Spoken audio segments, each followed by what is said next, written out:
Alright, so today we are going to do a still life with a white background. So you're going to go and you're going to open up the raw file. So we're going to do this one right here, image 3126. Now that's the JPEG. The image right next to it, which is a CR2 file, is the raw image. So it's image 3126, but it's a CR2 file, and we can see the name here. It says CR2 file. So I'm going to click on that image and I'm going to open it. We want to adjust this image using our raw processing file here. So the first thing we want to adjust is the temperature. Do we want it to be a warmer image or a cooler image? So I think I like the warmer tone. So I'm going to go a little bit to the right to make it a little bit warmer. Now tint, either you go to left, we'll make it a little bit green, or if you go to the right, we'll make it a little more purple. So I want to keep it more in the middle. Now the exposure looks fine. We've got a good exposure, so I don't need to do anything. I could add a little more contrast. That'll make the spider in the middle stand out a little bit. I don't think I need to adjust the highlights or the shadows. I could make it more white or less white, but I don't think I need to do anything, so I'll just keep it in the middle. I could add more blacks if I slide it to the left, or less blacks if I slide it to the right. I'm going to make it a little more, add a little more black, so slide it to the left. I'm going to add some clarity, maybe plus 20. I'm going to add a little bit of vibrance, about plus 15. Add a little more saturation, about plus 9. I'm not going to go any further than this. You don't want to oversaturate the image. Now if I want to add some crispness or want to work on my sharpness of the image, I can come over here and click on the detail brush. I can add a little bit of sharpness to the image, but not overdoing it. And then if I zoom in, Control plus, I can double check to make sure I haven't caused any noise. So if I move this to the right and I don't see any change in the image, that means I haven't caused any noise damage. Now I'm ready to open the image. First thing I want to do is crop this image. We have a horizontal image, so I'm going to click on the cropping tool. I'm going to make sure I have my width, height, and resolution. My width is going to be 10. And my height is going to be 8 because this is a horizontal image, and my resolution is going to be 300. Okay, 300. So I want to move this over a little bit, so I'm going to slide it. I want to use the rule of thirds, but at the same time I don't want to cut the shell off. So I'm going to put it right about there and click on the check mark. So now I've cropped it, and now it's time to duplicate my image, and I'm going to call this working image. Click on OK. So now this is the image that is going to have all my retouching done. So now we are on step 3, and we're going to go, actually we're on step 2, and we're going to go and do all of our retouching to our working image. So I'm going to come over here and click on my clone stamping tool. I'm going to show you a couple different ways that we can retouch this. So I'm going to zoom in. The first thing I want to do is I want to make sure my navigator is on. This is my navigator so that I can move around the image quickly. I'm going to start with my left corner. So what I want to do is I want to retouch any wrinkles or any kind of dust spots or marks. So I'm going to put my opacity down to about, anywhere between 30 and 50% is a good number to have for your using your clone stamping tool to clone anything out you don't want. So I'm going to clone this little mark here, hold down my Alt key, left click, and there's not a lot in the front here. I'm pretty lucky that this image is pretty good in the front. So I kind of checked the left corner. I'm going to come up here and clone this little tiny speck right here that's underneath the shell. Get rid of that. There's some wrinkles back here that I want to smooth out a little bit. But first, I'm going to move down to the right side here and see if there's anything I want to clone. And yes, I want to clone out this little dark speck here. I'm going to clone out some of this darker areas in here and just lighten this up a bit. You can see that I'm cloning from all over the place. I'm kind of taking from multiple locations and kind of blending it all together. I don't want to cause any clone patterns. Okay, I'm going to clone this up here a little bit and get rid of some of this darker areas. Alright, so let's back out a little bit and look at what we've done so far. So this is before and this is after. It's subtle change. Now there's some things I want to clone in this spider specimen. I want to clone that mark there, so I'm going to make my brush a little smaller and I'm going to hold down the Alt and I'm going to get rid of this kind of darker tone in here. This pink on here, I want to get rid of that. Some of these darker spots here, get rid of that. Get rid of this little mark there. This clear mark here. Get rid of that fur leg that's sticking out. These little brown specks, I want to get rid of them. Up here along the edge of the specimen. Getting rid of all these kind of dirty marks on the specimen. Get rid of this little reflection here on the side edge.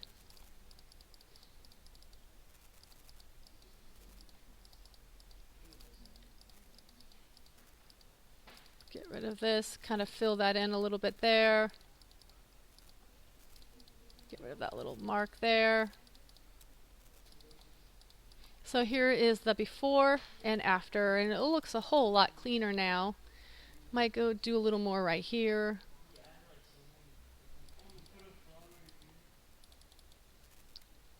Before, after, looking so much better.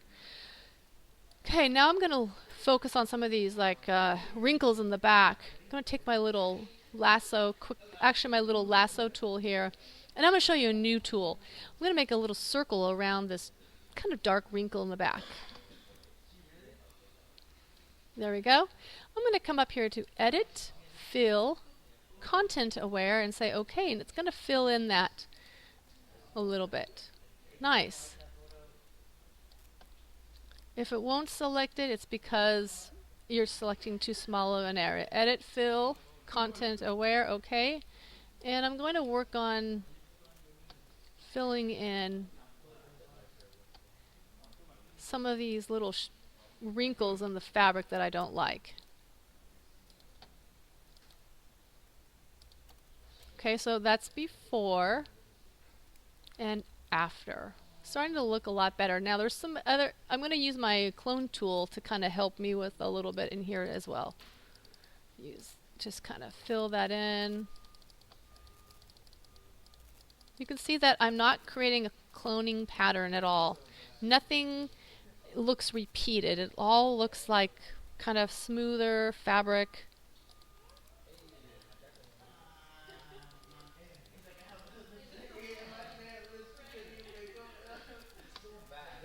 And now I'm going to move over here to the right and kind of fill this in here a little bit. Now I've got a pretty big wrinkle right here, and I'm going to take my lasso tool and kind of draw around that and see what happens if I use my Edit, Fill, Content Aware, and see if I can smooth that out. I kind of added more wrinkles, but at least it's not that big, drastic, you know, kind of triangular shape wrinkle. So now I'm going to see if I can break that down into maybe a little more smoother by just taking little smaller areas. Yeah, that's working pretty well. Edit, Fill, Content Aware, okay. Edit, Fill, Content Aware, good. So I'm going to now move over here and see if I can take this kind of darker wrinkle there and see if I can fix that. Okay, it looks pretty good. Okay, and move that over. Ah, nice. I don't even have to redraw it. I can just move over the selection.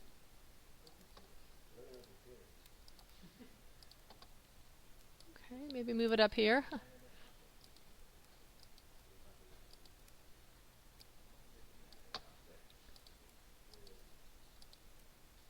Okay, so I'm going to back out a little bit and look at this. So here is the before and after. Look at this. It's a lot smoother over here. Before, before, and after. I'm going to move this over here and see if I can smooth that out. Okay, and then move this down. Okay, and then move this up. Okay, so I'm going to now see if I can maybe take out some of these wrinkles here.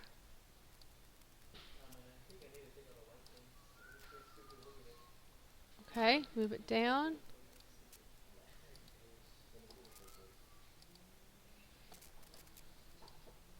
Now I can do, if I want to speed this up, I can do Shift F5. So let's do that. Shift F5. Okay. And let's bring that down. Shift F5. Okay. I'm going to deselect this. And I'm going to go in with my clone stamping tool because Content Aware doesn't work for everything. So I'm going to just kind of smooth this out here by filling this in a little more. I want to get the wrinkles, get rid of the wrinkles on my fabric in the back a little bit.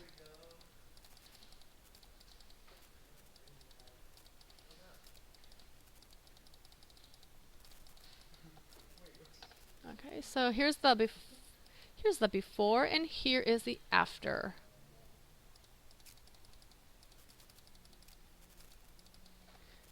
Going to get rid of these wrinkles right here.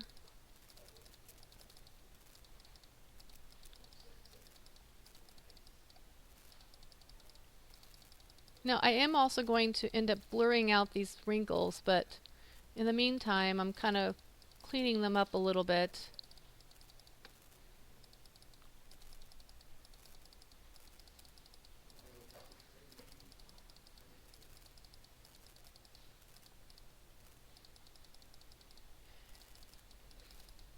So here is the before and after.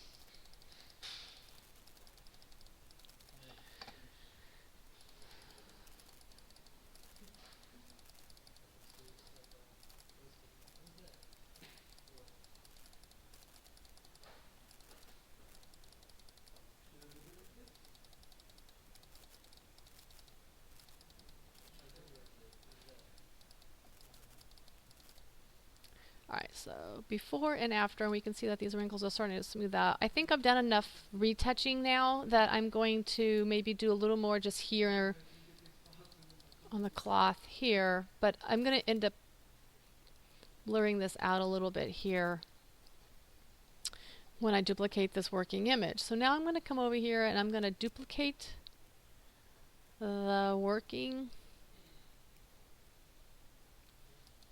and I'm going to call this blur effect.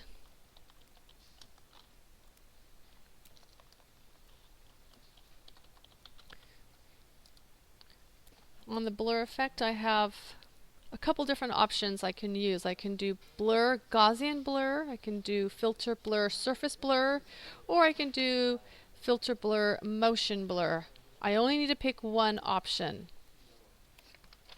So what I'm going to do is I'm going to come up here and I'm going to go to filter blur.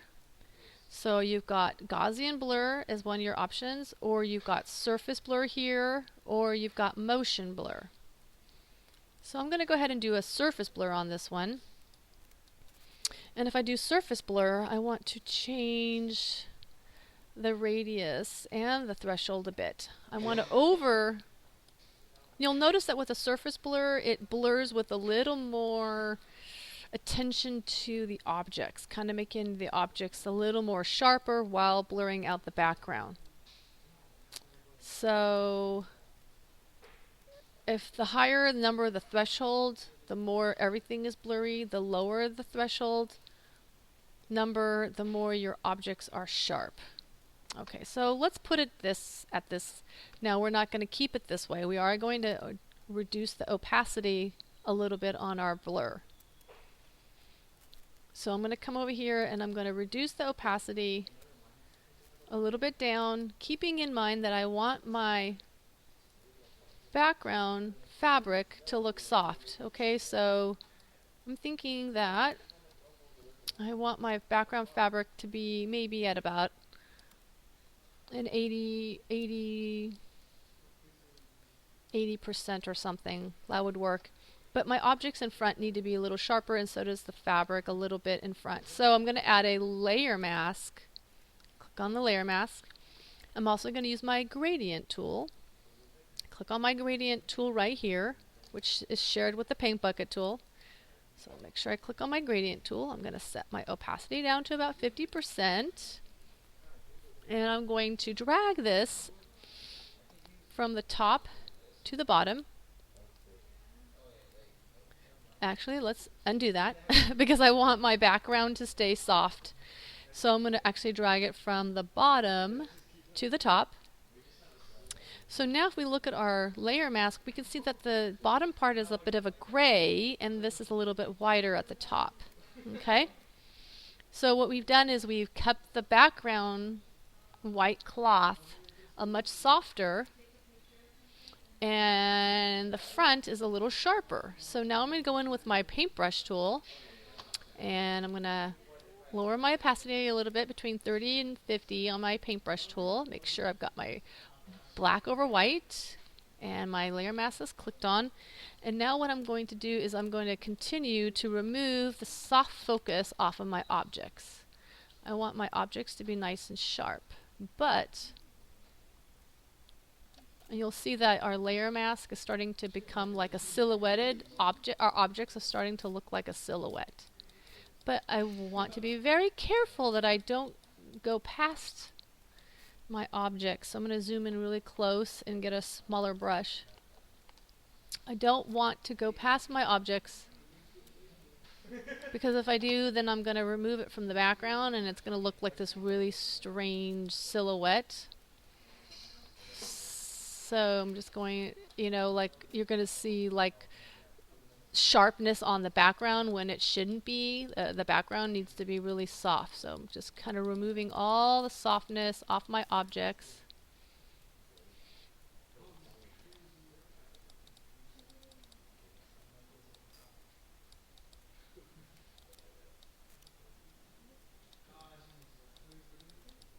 And you can see that it's starting to look over here, it's starting to look like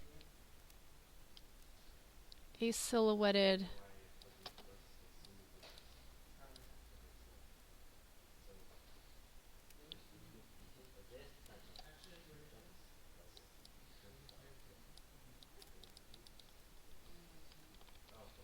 we could even bump this up a little more, just as long as we don't go off our objects. That's all that matters.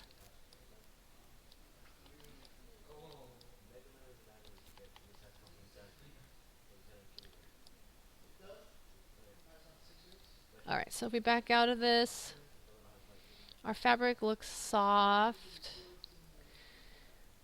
I'm going to make my fabric a little softer back here, so I'm going to actually put back some of the soft focus so that those wrinkles in the back really go away. I don't want any wrinkles back there. So I'm putting back some of the soft focus. And we can see here that looks a little white there. That's okay, because we want to remove all those wrinkles in the background. And how do we do that? Well, we keep those wrinkles out of focus. If we keep the wrinkles out of focus, you're not going to see them very well. So we're going to go ahead and put the softness back in.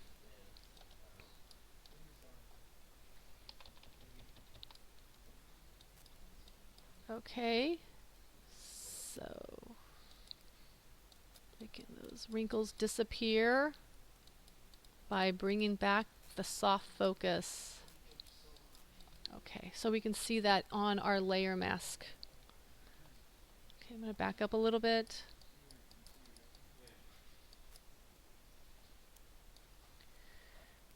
Alright, so if we turn these layers, we can see everything that we've done. Here's all the retouching and then adding in the soft focus on the background.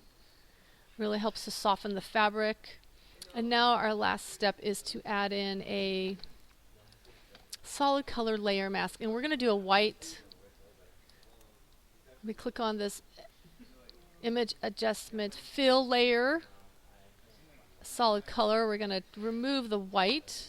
So we're going to use a 2500 soft brush, and we're going to make sure that we've got our black over white. 2500, okay. And we're going to start to click in here, and you're going to see that we want to create a nice black circle in the center with a little bit of white on the edges. Okay, so we got a little bit of white here on the edges. And so with and without, and that kind of adds a nice little layer mask. Adds a nice little vignette, just a little bit of white to the edges. And you should have these 4 layers when you're done with this image.